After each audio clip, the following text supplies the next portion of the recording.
Hello students, myself Joshi Disha and I warmly welcome you on behalf of Sri Shivsha College of Commerce, Management and Computer Education, and it is managed by Jain Citizens Education Society. And yes, we are referring Sri Jamnadas and Company, and today we are going to start neoclassical theory, right? In that first one is, it is having two theories, that is Hawthorne experiment and human relation theory, right? So let us begin with Hawthorne experiment. In the beginning of 20th century, many management experts felt that classical thoughts are incomplete as scientific management only focuses on worker and administrative approach on managers' activities. The importance of employee relationship was not considered, social relations are totally ignored, and only focus was on discipline and control and not on motivation. So, neoclassical theory હવે જે classical થોટ્સમાં જે વસ્તુ ખૂટતી હતી એ બધી હવે અહીંયા fulfil થાય છે, રાઈટ? કે એમાં ખાલી મેનેજરની એક્ટિવિટીઝ એડમિનિસ્ટ્રેટિવ એપ્રોચ હતો એ મેનેજરની એક્ટિવિટીઝ ઉપર ફોકસ કરતો હતો. સાયન્ટિફિક મેનેજમેન્ટ હતું એ વર્કર્સ ઉપર ફોકસ કરતું હતું. ક્યાંય એમ્પ્લોય રિલેશનશિપ છે એ કન્સિડર નહોતું કર્યું. સોશિયલ રિલેશન્સ છે એ બધા ઇગ્નોર થયા હતા. તો એના કારણે હવે નિયોક્લાસિકલ થિયરી આવે છે. The human relation approach fill up this gap of classical theory and modify it with psychology, sociology and anthropology. This theory becomes popular especially when Hawthorne experiments were conducted at Western Electric Company 1924 to 35 Chicago. It includes, right? So human relation approach છે એ classical થિયરીમાં જે factors miss થતા હતા એને એ anchorage કરે છે. That is psychology છે, sociology છે અને એન્થ્રોપોલોજી છે. એન્થ્રોપોલોજી છે it is study of human societies and culture અને એમના ડેવલપમેન્ટ માટે થાય, રાઈટ? That is anthropology. તો Hawthorne experiment already which is very popular, બરાબર, અને જે વેસ્ટર્ન ઇલેક્ટ્રિક કંપનીમાં શિકાગોમાં ડેવલપ કરવામાં આવ્યું હતું, right? So let us take a look over Hawthorne experiment. So the Hawthorne plant is located at Chicago at General Electric Company, manufacturing bell of telephone system. Telephone સિસ્ટમની જે bell હોય એ લોકો manufacture કરતા હતા. Approximately 50,000 employees are working at that plant. 50,000 employees એ પ્લાન્ટે work કરતા હતા. Before this experiment it was found that though company provided benefits like material benefit, pension plan, sickness benefits etcetera, still employees felt dissatisfaction and productivity was not at standard level. બધી વસ્તુ આપવા છતાં material benefits મળતા હતા, pension મળતું હતું, sickness benefits મળતા હતા, તેમ છતાં ઇટ વોઝ ઓબ્ઝર્વડ કે એમ્પ્લોઈઝમાં સતત ડિસસેટિસ્ફેક્શન રહે છે અને એના કારણે પ્રોડક્ટિવિટી છે એ સ્ટાન્ડર્ડ લેવલે અચીવ થતી નહોતી. Efficiency experts were experiencing failure at GE in 1924. Afterwards, the company invited experts from National Academy of Science for productivity study. They employed. સો ઘણા બધા એક્સપર્ટ્સ હોય એફિશિયન્સીના એમને બોલાવ્યા હતા, પણ બધા ઓલમોસ્ટ એ મેટરમાં ફેલ જતા હતા. એના પછી નેશનલ એકેડેમી ઓફ સાયન્સમાંથી અમુક એક્સપર્ટ્સને બોલાવવામાં આવ્યા ફોર પ્રોડક્શન સ્ટડી. એ લોકો હતા અલ્ટન મેયો, વ્હાઇટહેડ, રોથલિસબર્ગર એન્ડ ડિક્સન, બરાબર, જેમણે કન્ડક્ટિવિટી સ્ટડી છે, પ્રોડક્ટિવિટી સ્ટડી છે એને કન્ડક્ટ કરી. અને એમાંથી 4 સ્ટડીઝ છે એ હેવથોર્ન એક્સપેરિમેન્ટમાં ઇન્ક્લુડ કરવામાં આવી. That is they are named S, બરાબર, કે જે તમને સ્ક્રીન પર દેખાય છે. એ 4 સ્ટડીઝ છે એ કન્ડક્ટ કરવામાં આવી. In that first one is illumination experiments. This experiment was conducted during 1924 to 27 to find out the effect of different degree of illumination on productivity. Illumination એટલે લાઇટનિંગ, કે એવું કીધું કે કદાચ લાઇટનિંગ અફેક્ટ્સ પ્રોડક્ટિવિટી, કે light વધારે હોય કે ઓછી હોય કે મીડિયમ સાઇઝડ હોય તો એના કારણે પ્રોડક્ટિવિટીમાં ઇફેક્ટ્સ આવે. તો the hypothesis of this experiment was that productivity improved with respect to higher level of illumination. બરાબર, રિસર્ચર્સે 2 ગ્રુપ બનાવ્યા, બરાબર, અને one group was experimental group અને બીજું ગ્રુપ હતું એ કંટ્રોલ ગ્રુપ હતું. હવે એક્સપેરિમેન્ટલ ગ્રુપમાં શું હતું કે intensity of illumination varies at different level, વધે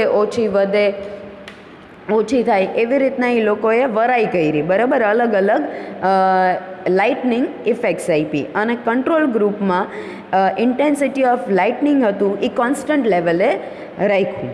as the illumination level increase on experimental group productivity increased.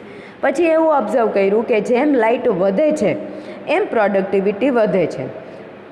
When illumination level was somewhat decreased, then also productivity increased. જ્યારે illumination level ઘટ્યું, lightning ઘટાડી તોય પાછું પ્રોડક્ટિવિટી તો વધતી જ હતી.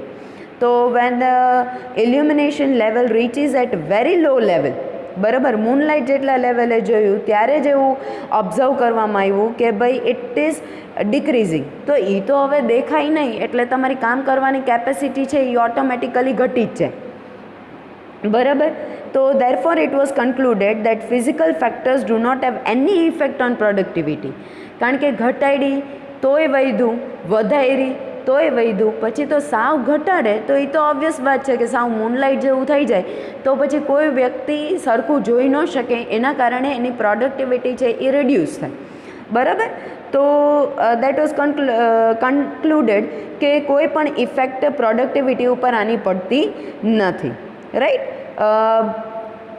The other factors related to human may have effect on productivity, but they are not sure about this factor. તો આ ફેક્ટર રિલેટેડ એ લોકો શ્યોર નહોતા. હા, કદાચ બીજા ફેક્ટર્સ હોય કે જેના કારણે પ્રોડક્ટિવિટી અફેક્ટ થતી હોય, પણ આમાં એ શ્યોર નહોતા. Therefore they moved on towards another experiment, બરાબર, that is relay assembly test room experiment. This experiment was conducted during 1927 and 28 to study the effect of different job conditions on group productivity. કે different job conditions, બરાબર, કે અલગ અલગ job conditions તમે આપો તો એનાથી પ્રોડક્ટિવિટીમાં કંઈ ચેન્જીસ આવે છે કે નહીં એ ચેક કરવાનું છે. The expert selected 2 girls for the study. બે ગર્લ્સનું સિલેક્શન કરવામાં આવ્યું, બરાબર, અને એ લોકોએ એ બંનેને એવું કીધું તમે બીજી 4 ગર્લ છે એ અપોઇન્ટ કરો, right. As a group they were involved in assembly telephone relays. The work output, that is number of relays produced, depends on how they will work with speed and continuity.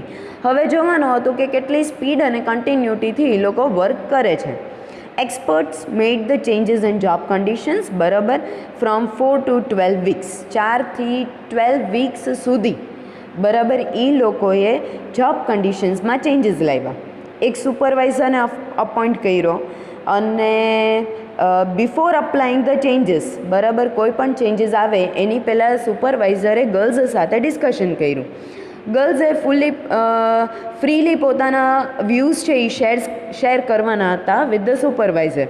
In sum of the concerns they food also make decisions. કોઈ વસ્તુની ખબર પડે તમને internally, બરાબર, કે એ લોકો છોકરીઓ પોતાના વ્યૂ પોઈન્ટ આપે તો એના ઉપરથી બની શકે કે કંઈક સારો એવો ડિસિઝન તમે લઈ શકો. હવે શું ચેન્જીસ એ લોકો લાવ્યા તો રેસ્ટ પીરિયડમાં, પહેલાં તો રેસ્ટ પીરિયડમાં એ લોકોએ ચેન્જીસ કર્યા કે પહેલાં 2 થી 5 મિનિટ જ એ લોકો આપતા હતા મોર્નિંગમાં અને ઇવનિંગમાં, બરાબર, રેસ્ટ પીરિયડ એટલે રિસેસ. પછી એ લોકોએ 5 થી 10 મિનિટનો વધારો કર્યો મોર્નિંગ અને ઇવનિંગ બંનેમાં, બરાબર. હવે આના કારણે ઓબ્ઝર્વ કર્યું કે પ્રોડક્ટિવિટી હતી ગર્લ્સની એ ઘણી ઇમ્પ્રૂવ થઈ હતી. એના પછી પાછો રેસ્ટ પીરિયડ હતો ને એ રિડ્યુસ કરી નાખ્યો 5 minute, but with more number of rest, બરાબર, કે જે 2 રેસ્ટ મોર્નિંગ અને ઇવનિંગમાં આપતા હતા એના બદલે 5-5 મિનિટના રેસ્ટ પીરિયડ્સ છે એ લોકોએ વધારી દીધા. Here productivity reduced because girls found that their work continuity was not maintained. હવે અહીંયા એમની પ્રોડક્ટિવિટી ઘટી ગઈ. 5 જ મિનિટનો રેસ્ટ પીરિયડ હોય, પણ rest time means duration means એના જે જેટલી વાર એ દેવાના હતા એ એમણે વધારી દીધા. પહેલાં 2 વાર હતું તો હવે માઇન્ડ બી 3-4 વાર એ લોકોએ કર્યું હોય, તો એના કારણે પ્રોડક્ટિવિટી ઘટી. કારણ કે ગર્લ્સને પર્ટિક્યુલર કન્ટિન્યુટી કામમાં નહોતી રહેતી, વારા ઘડીએ બ્રેક પડે એટલે તમે થોડા ડિસ્ટ્રેક્ટ થઈ જાઓ, બરાબર. તો એના કારણે કન્ટિન્યુટી નહોતી રહેતી એટલે ડિક્રીઝ થઈ. પછી પાછો રેસ્ટ પીરિયડ 5 મિનિટથી 10 મિનિટ વધારી દીધો મોર્નિંગ અને ઇવનિંગમાં. અને during rest period in the morning કંપનીએ સેન્ડવિચીસ, સૂપ, કોફી એવું બધું આપ્યું અને ઇવનિંગમાં લાઇટ સ્નેક્સ આપ્યા. તો હવે આના કારણે પાછું પ્રોડક્ટિવિટી સારી થઈ. બીજું છે ચેન્જીસ ઇન ઇન્સેન્ટિવ સિસ્ટમ. તો એક્સ્ટ્રા વર્ક માટે એક્સ્ટ્રા પે કર્યું, બરાબર, on based to the girls based on other co-workers, બરાબર. અને આ લાર્જ ગ્રુપ અપ્રોચમાં આ વસ્તુ નહોતી કરી, ફક્ત જોવું હતું કે પ્રોડક્ટિવિટી ઘટે છે કે નહીં, બરાબર. તો પ્રોડક્ટિવિટી છે એ ઇમ્પ્રૂવ થઈ. પછી changes in working days and working hours. પછી વર્કિંગ ડેઝમાં સુધારો કર્યો, કલાકોમાં સુધારો કર્યો કામ કરવાના. The expert made changes in working days by removing Saturday, બરાબર, શનિવારે રજા આપી, બરાબર, અને 1 કલાક છે એ ઘટાડી નાખી કામ કરવાની. તો after completion of work the girls could leave earlier at 4:30 PM instead of 5 PM and afterwards at 4 PM, બરાબર. પહેલાં 4:30ના 5ના 4:30 થયા અને પછી 4 થયા. The results showed that productivity improved by changing working hours, બરાબર. પ્રોડક્ટિવિટી ઘટી વર્કિંગ અવર્સ ચેન્જ કર્યા એટલા માટે. ફાઇન્ડિંગ્સ શું આવ્યું? તો at every phase of change productivity વધી છે, બરાબર. દરેક ફેઝ તમે જુઓ તો પ્રોડક્ટિવિટી વધી છે, કોન્ફિડન્સ લેવલ વધ્યું છે, એબ્સેન્ટિઝમ ઘટ્યું છે, and there is not much need of supervision. બહુ સુપરવિઝનની જરૂર નથી પડી ને પોઝિટિવ ફેક્ટર્સ જોબ કન્ડિશન્સના જોવા મળ્યા છે, બરાબર. આફ્ટરવર્ડ્સ expert again set up the original job conditions same as rest period, incentives and working hours. It was assumed that productivity would fall down, but the result was surprising. Productivity not only decreased but increased. પછી પહેલાં જેવા જ conditions બધી કરી નાખી તો એવું થતું હતું કે હવે પહેલાં જેવું થઈ ગયું ને એટલે કદાચ પ્રોડક્ટિવિટી ઘટી જશે, પણ સરપ્રાઇઝિંગલી પ્રોડક્ટિવિટી ઘટવાના બદલે ઉલટાની વધી, બરાબર. સો એના ઉપરથી આપણને ખબર પડે કે આ કોઈ વસ્તુ કરવાથી કાંઈ ચેન્જ આવ્યો નથી, બરાબર. પ્રોડક્ટિવિટી ઇમ્પ્રૂવ થઈ છે કારણ કે પોઝિટિવ એટીટ્યૂડ આવ્યો છે ગર્લ્સમાં, એના કારણે જ, બાકી બીજો કોઈ એવો ફેક્ટર નથી કે જેના કારણે પ્રોડક્ટિવિટી ઇમ્પ્રૂવ થઈ છે. કારણ કે એ લોકો હવે જોબ સાથે વધારે એટેચ થઈ ગયા છે, એ લોકોને સ્ટેબિલિટી લાગે. થોડી તમે ફ્રીડમ આપો કામ કરવાની તો સેન્સ ઓફ રિસ્પોન્સિબિલિટી તમારા પોતાનામાં ડેવલપ થાય. તો આ બધા ફેક્ટર્સના કારણે એ લોકોનું વર્કિંગ છે, પ્રોડક્ટિવિટી છે એ વધારે સારી થઈ હતી, બીજા કોઈ ફેક્ટર્સના કારણે સારી થઈ નહોતી. Now third one is that is mass interviewing, બરાબર. એક સાથે કેટલા બધા લોકોનું ઇન્ટરવ્યૂ લીધું હતું કે 20,000 વર્કર્સનું ઇન્ટરવ્યૂ એ લોકોએ કન્ડક્ટ કર્યું હતું 1928 અને 30માં, બરાબર.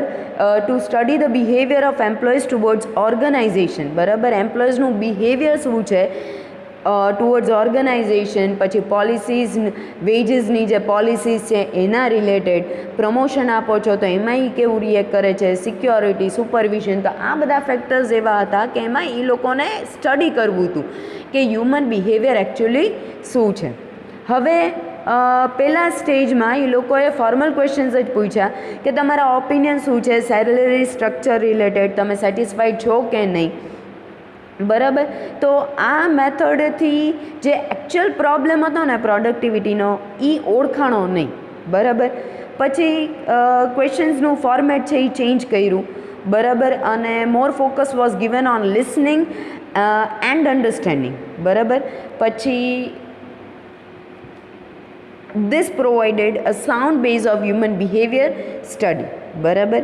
અને the analysis of interview phases given as follows. પછી હવે અમુક વસ્તુ એ લોકોએ ઇન્ટરવ્યૂમાં એડ કરી, that is a social structure, બરાબર, કેવું છે કે એ સેટિસ્ફેક્શન આપે છે કે નહીં ટુ એમ્પ્લોઈઝ, રિસ્પેક્ટ કેવું મળે છે, તમે જે રિવોર્ડ્સ એક્સપેક્ટ કરો છો એ પ્રમાણે મળે છે કે નહીં, બરાબર. પછી સોશિયલ રિલેશન્સ છે એ તમારા ઇન્ટરનલી ને એક્સટર્નલી કેવા છે, બરાબર. પછી વર્ક રિલેટેડ જ્યારે પૂછ્યું તો સેલરી, વર્કિંગ અવર્સ, બરાબર, વેલ્યુઝ શું છે, પછી વર્કર્સને જે કામ સોંપવામાં આવે છે, બરાબર, એનું વેલ્યુઝ, સ્ટેટસ, બરાબર, વર્કર્સ શું વિચારે છે, બરાબર, કે એ બધું બરાબર છે કે નહીં. પછી the correlation events, nature of staff, બરાબર, એકબીજા સાથે કેવું બને છે, ઇવેન્ટ્સ કેવી થાય છે, સ્ટાફનો નેચર કેવો છે, એ સેટિસ્ફાઈડ છે કે નહીં, બરાબર, રિસ્પેક્ટ અગેઇન મળે છે કે નહીં, રાઈટ. પછી એમ્પ્લોયની જોબ સિચ્યુએશન કેવી છે, બરાબર, consist of their personal reference કે interest, likes, dislikes, emotion, feelings etcetera, અને social reference that is past and present interpersonal relations. પછી it is not always true that complaints and problems are only due to facts. The main reason may be personal disturbance at the work place. So એવું નથી કે ત્યાં તમારે બનતું means problems કે એવું કંઈ હોય એ ગમે ત્યારે ફેક્ટ જ હોય, બટ એકચ્યુઅલ રીઝન એ છે કે પર્સનલ ડિસ્ટર્બન્સ બી હોઈ શકે, એના કારણે તમારી પ્રોડક્ટિવિટી ઘટતી હોય. હવે તમારે કોઈની સાથે સ્ટાફમાં ન બનતું હોય, બરાબર, તો તમારો મોરલ ડાઉન રહેતો હોય, તમારામાં એટલી બધું પોઝિટિવિટી ન હોય, તમને થોડું મનમાં દુઃખ થતું હોય, જીવ બળતો હોય, તો એના કારણે તમે એટલું સરસ કામ આપી શકતા નથી, રાઈટ. તો આના કારણે ઘણીવાર તમારી પ્રોડક્ટિવિટી છે એ ડિક્રીઝ થતી જોવા મળે છે. So by these experiments expert concluded that human behavior will be influenced by group behavior, બરાબર, કે ઘણીવાર ગ્રુપ બિહેવિયર ઉપર ઇન્ડિવિડ્યુઅલ બિહેવિયર ડિપેન્ડન્ટ હોય. તમારી પાસે જો બહુ સારું ગ્રુપ હોય તો તમારી પ્રોડક્ટિવિટી વધે, જરૂરી નથી ઘટે બી, બરાબર. અને ઘણીવાર તમે એકલા હોય સાવ, રાઈટ, તમને એકલા પાડી દીધા હોય તો એના કારણે ડિસ્ટર્બન્સના કારણે તમારી પ્રોડક્ટિવિટી ઘટતી હોય. ના on the basis of this, હવે આ વસ્તુને ધ્યાનમાં લઈને એ લોકોએ ચોથો એક્સપેરિમેન્ટ કર્યો, that is a bank wiring room observation experiments. So this experiment was conducted during 31 અને 32માં and to analyse a small group effects on behaviour of every member personally, બરાબર, કે ગ્રુપ છે એ ઇન્ડિવિડ્યુઅલ ઉપર કેવી રીતના અફેક્ટ કરે છે, બરાબર, એના ઉપર છે આખું. અને એક્સપર્ટે ગ્રુપ બનાવ્યું 14 મેલ એમ્પ્લોઈઝનું. એની અંદર 3 સોલ્જર હતા, 2 ઇન્સ્પેક્ટર હતા અને 9 વાયરમેન હતા. અને ટેલિફોન એક્સચેન્જ ઇક્વિપમેન્ટમાં એ લોકોએ વર્ક કરવાનું હતું, એને એસેમ્બલ કરવાનું હતું. અને એ લોકોએ કમ્બાઈન કર્યું ટાઈમ બેઝ વેજ રેટ અને પીસ બેઝ સિસ્ટમ, બરાબર, કે કેટલા કલાક કામ કરો એના પ્રમાણે વેજ કેલ્ક્યુલેટ થાય અને કેટલા રેટ પર તમે મીન્સ કેટલી ક્વોન્ટિટી તમે ડેવલપ કરો છો એના ઉપર કામ થાય, બરાબર. હવે બેઝિક હાઇપોથેસિસ એ હતું કે વર્કરને વધારે અર્ન કરવું હતું, બરાબર.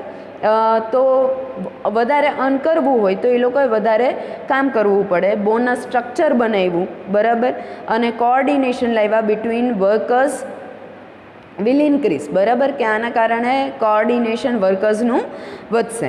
But the actual outcome was quite surprising, બરાબર. આવી રીતના રૂપિયા વધાર્યા, ટાઈમ બેઝને પીસ રેટને ભેગું કર્યું, તો આ બધી એક્સપેક્ટેશન હતી, બોનસ આપ્યું તો આ બધું એક્સપેક્ટેશન હતી કે ભાઈ આઉટપુટ વધશે, પણ એકચ્યુઅલી એવું થયું નહીં.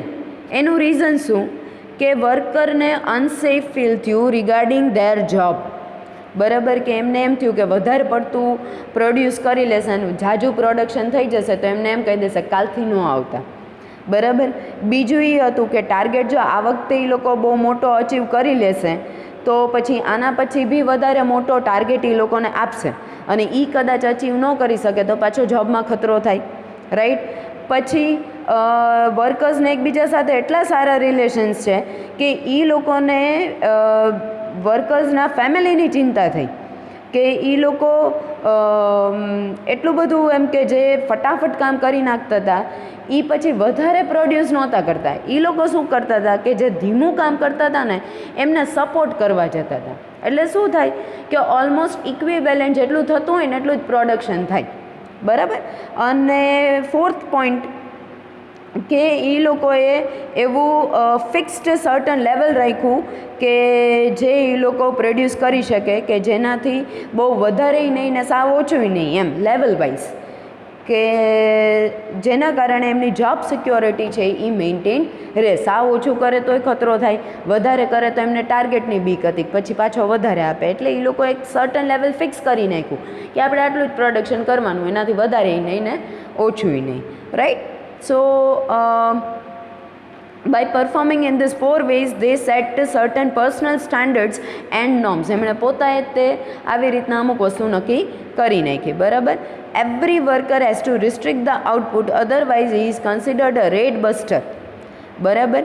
હવે એ લોકોએ શું અમુક નોર્મ્સ જાતે જ નક્કી કરી લીધા કે તમે ભાઈ જો બહુ વધારે આઉટપુટ પ્રોડ્યુસ કરશો તો તમારા માટે જવાબદારી વધારે આવશે, એટલે આઉટપુટ તમને રેટ બસ્ટર ગણશે. એમ રેટ બસ્ટર એટલે કે જે ગમે તે રેકોર્ડ બ્રેક કરી શકે. તમારી શરૂઆત તમારી બહુ સરસ હોય ને એટલે તમારા ઉપર એક્સપેક્ટેશન વધી જાય કે આણે આટલું કર્યું તો હવે તો કદાચ આનાથી બી વધારે કરશે. Right. So that is a rate buster. બીજી વસ્તુ છે કે every worker should not reduce the output at lower level, otherwise he is considered as the chiseler. બરાબર. કે સાવ એ લોકોએ રિડ્યુસ નથી કરી નાખવાનું. બરાબર. સાવ લોવર લેવલે નથી કરવાનું, નકર એને ચીટર, ચિસલર મીન્સ ચીટર, એને ચીટર કન્સિડર કરવામાં આવી શકે છે.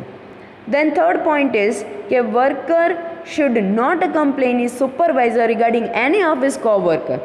કે એકબીજાની ખોદણી નહીં કરવાની, સુપરવાઇઝરને બીજા વર્કરનો વાંક કહેવા નહીં જવાનો, નકર એને સ્ક્વીલર ગણશે.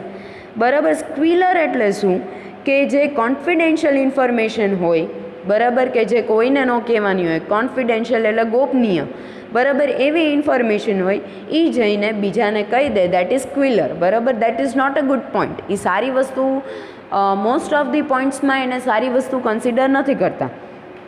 બરાબર. કે મનીના બદલામાં કહી દેતા હોય કે પછી કંઈક સારી પોઝિશન જોતી હોય બદલામાં. ઇન શોર્ટ એવી જે નહોતી કહેવાની વસ્તુ એ એના સુપરવાઇઝરને કહી આવે એવું ગણે. રાઈટ. તો આ બધી વસ્તુ એમણે એમની જાતે કન્સિડર કરી લીધી હતી. અને ફોર્થ વસ્તુ છે કે અપાર્ટ ફ્રોમ વર્કર્સ, ઇન્સ્પેક્ટર્સે તે કોઈ પણ ડિફરન્સ કરવાનો નથી કોઈ પણ વર્કરની પોઝિશનને ધ્યાનમાં લઈને, મીન્સ બધાને ઇક્વલી ટ્રીટ કરવાના છે. લાઈક અને એમને ઇન્સ્પેક્ટર્સ છે તો એવી રીતના એમણે વર્ક કરવાનું છે. તો by this experiment those workers who were producing output at a certain standard level with good social relations were getting acceptance. સો આપણને એ જોવા મળ્યું કે ગુડ ઇન્ફોર્મલ હ્યુમન રિલેશન્સ આમાં હતા. બરાબર. અને ઇન્ડિવિડ્યુઅલે આવી રીતના રિએક્ટ કર્યું. બરાબર. તો the role of supervisor should be understanding problems of workers and resolve the conflict with the management. બરાબર. કે મેનેજરનો રોલ શું છે તો વર્કરને જે કન્ફ્લિક્ટ્સ છે જે અહીંયા ઓછું જોવા મળ્યું વર્કર્સના કન્ફ્લિક્ટ્સ. રાઈટ. સો એને ટૂંકમાં રિઝોલ્વ કરે અને એક અન્ડરસ્ટેન્ડિંગ ડેવલપ કરે. દેન ફાઇન્ડિંગ્સ શું મળ્યા તો હેફથોન એક્સપેરિમેન્ટ એક નવો વે આપ્યો છે મેનેજમેન્ટને. બરાબર. એક જેનાથી તમે પ્રોડક્ટિવિટી છે ઇમ્પ્રૂવ કરી શકો with the motivation, team work અને good human relations. The major findings of હેફથોન એક્સપેરિમેન્ટ્સ આર. તો પેલું છે there is significant effect of group on individual behavior and management has to deal with a member of a particular group and not as an individual. તો એવું જોવા મળ્યું કે group છે એ ઘણું ઇન્ડિવિડ્યુઅલના બિહેવિયરને અફેક્ટ કરે છે. બરાબર. અને every group form certain norms and code of conduct for its members. બરાબર. અને બીજું છે social factors of an organisation, એનો બી બહુ સારો ઇમ્પેક્ટ છે. બરાબર. અને employees are social beings and therefore their social characteristics. હવે સોશિયલ કેરેક્ટરિસ્ટિક્સ કયા છે તો પહેલાં તો સોશિયલ સિસ્ટમ અને સોશિયલ ક્લાઇક્સ, રાઈટ. તો સોશિયલ ક્લાઇક્સનો મિનિંગ છે group that don't allow other to join the group. એટલે એ એવો ગ્રુપ છે કે જે પોતે 5 જણા હોય પછી છઠ્ઠું કોઈ કાળા ન જઈ શકે, બરાબર. તો that is social cliques, right. પછી ઇનફોર્મલ સ્ટેટસ સિસ્ટમ, રિચ્યુઅલ્સ, કે એકબીજા સાથેનું બહુ બનતું હોય તો એવું ગ્રુપ બની ગયું હોય, બરાબર. પછી mixture of logical, non logical અને ઇનલોજિકલ બિહેવિયર, બરાબર. ઘણા સરખા બિહેવિયરવાળા હોય એ લોકોને બનતું હોય. તો આવી રીતના સોશિયલ ફેક્ટર્સ છે એ બી પ્રોડક્ટિવિટી ઉપર ઘણું અફેક્ટ કરે છે, બરાબર. In an organization, there may arise a conflict between informal group of employees and management. The main reasons of this conflict. હવે conflict શું કામ થાય છે? કારણ કે ગ્રુપ અને મેનેજમેન્ટના ઓબ્જેક્ટિવ્સ અલગ છે, અને બીજું એમ્પ્લોય અને મેનેજમેન્ટમાં એડજસ્ટમેન્ટ પ્રોબ્લેમ છે. કોઈને એડજસ્ટમેન્ટ નથી કરવું, બરાબર. એટલે આવા સર્કમસ્ટેન્સીસમાં કોન્ફ્લિક્ટ્સ થાય છે, એટલે ઝઘડા થાય છે, બરાબર. Adjustment relates with development of organization and development of individual employee. Adjustment એટલે ડેવલપમેન્ટ, બંનેના ડેવલપમેન્ટ રિલેટેડ વાત છે. Generally, it has been found that formally appointed leaders cannot perform well unless and until he is accepted by the group. જ્યાં સુધી group કોઈ પણ લીડરને ન સ્વીકારે ત્યાં સુધી કોઈ પણ વ્યક્તિ વ્યવસ્થિત રીતના કામ કરી શકે જ નહીં, right. Beside this, the bank wiring room experiment proved that informal leader of a group plays an important role for supervision and directing.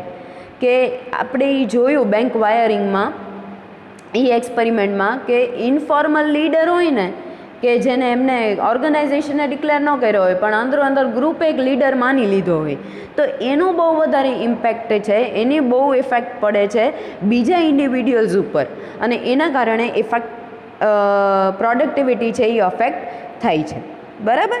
Then, as per these experiments, role of communication is also important for employees to act rationally towards a goal-oriented action. So, communicationનો બી બહુ વધારે importance છે, અને એમ્પ્લોયને decision making, problem solving કે removing the ડાઉટ્સમાં એ લોકોને participate થાવ, right. કે જેના કારણે તમે કન્ટિન્યુઅસલી એમ્પ્લોયઝના બિહેવિયરને સ્ટડી કરી શકો, બરાબર. હવે ક્રિટિસિઝમ્સ આપ્યા છે હેવથોન એક્સપેરિમેન્ટના. તો પહેલું છે કે એ સાયન્ટિફિક ઓબ્જેક્ટિવ છે એ આમાં જોવા મળ્યો નથી, અને રિસર્ચર્સ છે એ થોડા બાયસ્ડ અને થોડા પ્રી ડિટરમાઇન્ડ એઝમ્પશન્સ યુઝ કરેલા છે. બીજી વસ્તુ છે કે the conclusions of Hawthorne experiment were supported by few experiments only and up to the place of experiment. અમુક એક્સપેરિમેન્ટ્સ ઉપર જ છે અને પ્લેસ ઓફ એક્સપેરિમેન્ટ ઉપર છે, એટલે ટૂંકમાં લિમિટેડ સ્ટડી છે. પછી એ લોકો હાઇલાઇટ નથી કરતા factor by which employee came to the particular work place, બરાબર. એ ફેક્ટર એ હાઇલાઇટ નથી કરતા. અને બીજું છે કે ઇમ્પોર્ટન્સ ઓફ યુનિયન્સ છે, સ્ટેટસ છે એન્ડ અધર ફેક્ટર્સ છે, એના ઉપર બી લોકો હાઇલાઇટ નથી કરતા. અને place selected for employees experiments was not pleasing to work, બરાબર. એટલે એના કારણે findings may not be applicable to other work places. દરેક જગ્યા, દરેક વર્ક પ્લેસે તમે એ વસ્તુ ઇમ્પ્લિમેન્ટ કરી શકો નહીં. અને this study implies that employees are means but not an end, બરાબર. એ મીન્સ છે, એક એન્ડ નથી, રાઈટ. મેનેજમેન્ટ એને મોડિફાઈ કરી શકે છે. તો ઘણા બધા ક્રિટિસિઝમ્સ ભલે એના અગેન્સ્ટમાં હોય, બટ સ્ટીલ હેવથોન એક્સપેરિમેન્ટ છે એ સાઉન્ડ બેઝડ એને પ્રૂફ કર્યું છે for studying human behaviour at the work place, બરાબર. Now we are going to study human relations approach. This behavior science approach developed from Hawthorne experiment and suggests that there is a contribution of emotional feelings and human behavior in organizational performance, બરાબર. કે આ હેવથોન experiment પછી human relation approach છે એને contribute કર્યું છે કે emotional feelings, બરાબર, હ્યુમન બિહેવિયરમાં છે, રાઈટ.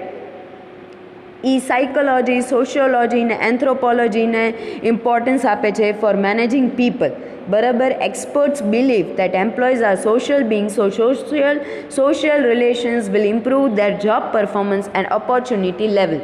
ટૂંકમાં ઇમોશન્સ યુઝ કરો, ઇમોશનલ ફિલિંગ્સ લાવો. બરાબર, આ બધી વસ્તુથી શું થાય કે એમ્પ્લોયનું જોબ પરફોર્મન્સ ઇમ્પ્રૂવ થાય અને ઓપોર્ચ્યુનિટી લેવલ ઇમ્પ્રૂવ થાય. સાયકોલોજી, સોશિયોલોજી અને એન્થ્રોપોલોજી તમે પીપલને મેનેજ કરવામાં યુઝ કરો તો એનાથી એની પ્રોડક્ટિવિટી સારી થાય. બરાબર, અને હ્યુમન નીડ્સ અને મોટિવેશન્સ જો પ્રોપરલી ન આપવામાં આવે, રાઈટ, તો એમ્પ્લોઈઝ છે એ થોડા ડિસસેટિસ્ફાઈડ રહે છે. હવે કન્ટ્રીબ્યુટર્સ કયા કયા છે આના, તો પહેલાં તો છે એબ્રાહમ મેસ્લો, જેમણે હેરાર્કલ સ્ટ્રક્ચર ઓફ હ્યુમન નીડ્સ આપેલું છે, મોટિવેશનલ કોન્સેપ્ટ્સ આપેલા છે. બરાબર, બીજા છે ક્રિસ અર્ગેરિસ, દેન ડોગલસ મેકગ્રેગર એન્ડ રેન્સિસ લાઇકાર્ટ. બરાબર, આ લોકોએ કે there is a need to modify existing practices, આમણે બી એવું કીધું છે. બરાબર, કન્ટ્રીબ્યુટર્સ જ છે એટલે એમણે એમ કીધું છે કે એવું ડિઝાઇનિંગ કરો કે જેનાથી એમ્પ્લોઈઝ છે એ સેટિસ્ફાઈ થઈ શકે. બરાબર, અને એમનું એવું કહેવું છે કે એમ્પ્લોઈઝ છે એ સારા જ હોય છે, થોડું મેનેજમેન્ટ છે એ જો હ્યુમન એપ્રોચ યુઝ કરે તો એમની એફિશિયન્સીમાં સુધારો આવે. અને એમ્પ્લોઈઝને એ લોકોએ એસેટ્સ કન્સિડર કર્યા છે અને મેનેજમેન્ટને એમના ઉપર ટ્રસ્ટ અને કોન્ફિડન્સ હોવો જોઈએ. બરાબર, અને ડિસિઝન મેકિંગ પ્રોસેસમાં એમનું પાર્ટિસિપેશન લેવું જોઈએ. પછી એમનું સેલ્ફ ઇવેલ્યુએશન અને સેલ્ફ કંટ્રોલ મિકેનિઝમ યુઝ થવું જોઈએ. અને human relation approach indicates that organization is a group of people and it is made up from their collective efforts. બરાબર, એમની કલેક્ટિવ એફર્ટ્સથી એ લોકો જે છે એ બન્યા છે. અને મેનેજમેન્ટે હ્યુમન બિહેવિયર બહુ સ્ટડી કરવું જોઈએ, બિકોઝ મેનેજમેન્ટ છે એ બીજા પાસેથી કામ કરાવવાની કળા છે એટલા માટે. અને એને હ્યુમન બિહેવિયર એપ્રોચ કહેવામાં આવે છે. અને બીજું એનું નામ છે બિહેવિયર સાયન્સ અપ્રોચ. બરાબર, તો the main focus of this approach is on developing informal relations. બરાબર, ઇનફોર્મલ રિલેશન્સ ડેવલપ કરવા માટેની વાત છે. અને હ્યુમેનિસ્ટિક થિંકિંગ લાવવાનું છે instead of formal and conventional working approach. બરાબર, હવે આ અપ્રોચ છે એ બે ઓલામાં ડિવાઇડેડ છે, બે પાર્ટ્સમાં, that is interpersonal behaviour approach. તો એ એપ્રોચ શું કહે છે કે it is focusing mainly on studying individual way of working with others. Individually કોઈ બીજા સાથે કેવી રીતના વર્ક કરે છે એના ઉપર ફોકસ કરે છે. ને બીજું છે ગ્રુપ બિહેવિયર અપ્રોચ. બરાબર, તો this approach focuses on social relations and behaviour study of organisation, કે સોશિયલ રિલેશન શું છે, બધાને એકબીજા સાથે કેવું બને છે.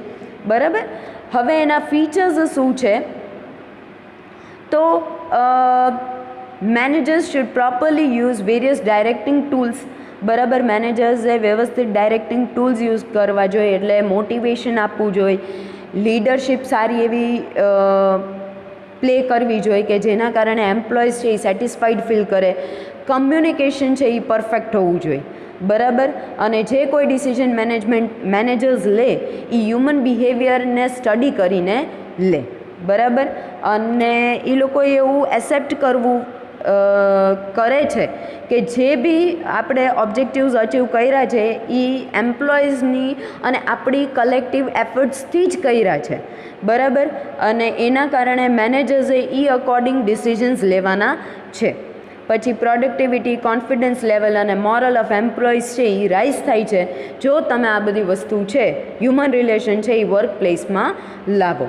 હવે એના એડવાન્ટેજીસ શું છે, તો હ્યુમન રિલેશન એપ્રોચ છે એ હાઈલી સિગ્નિફિકન્ટ છે, બહુ ઇમ્પોર્ટન્ટ છે. બરાબર, અને આના કારણે એમ્પ્લોઈઝને એક ઇમ્પોર્ટન્ટ એસેટ માનવામાં આવી છે ઓર્ગેનાઇઝેશનમાં.